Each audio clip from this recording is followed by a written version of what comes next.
When my son was about 2 months old, my husband had an opportunity to go out to Colorado for work. We decided to go out there as a family.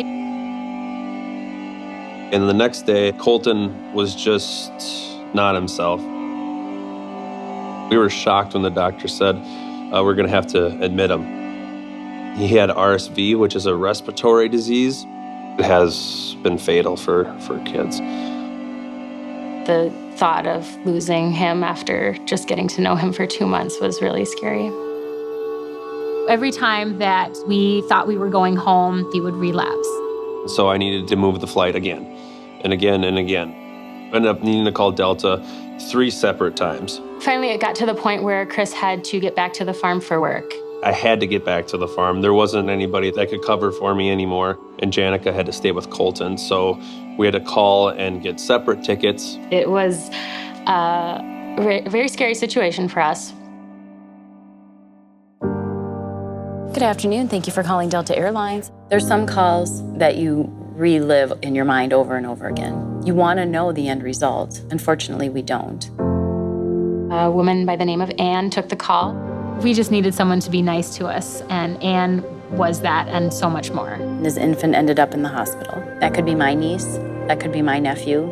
It just pulls on your heartstrings. I heard concern in her voice. She cared about our situation, not just getting us home, but she wanted to know that we were okay.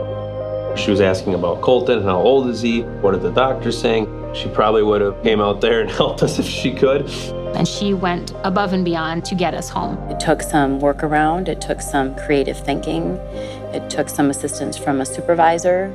She was able to get Chris back in time for work and rebook my flight home with Colten and to an airport that was even closer to Winona to make it just that much more convenient. It was really an overwhelming feeling of peace, knowing that we didn't have to worry about the trip back. So we could focus on what's more important than the flight home, you know, is our baby. And thankfully that worked out because he's here and healthy now. What would you think about thanking Ann in person to let her know Colten's okay? That'd be amazing. It'd be nice to put a face to the voice and the caring, and if Colten could say thank you, he'd probably love to do that too.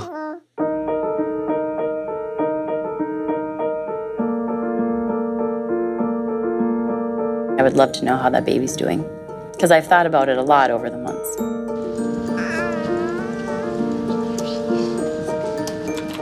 Excuse us, Ann. My name's Janica, this is my husband, Chris, and this is our son, Colten. We just wanted to come and say thank you for helping us get Colten home. He was so sick, I remember. I'm shocked.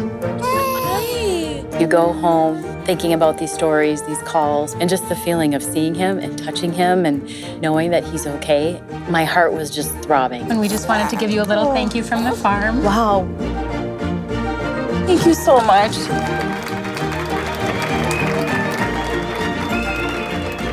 Ann brought us home, and we are so thankful for that. We'll all be able to sleep better, won't we, bud? Well, we don't always sleep the best, but it's not because of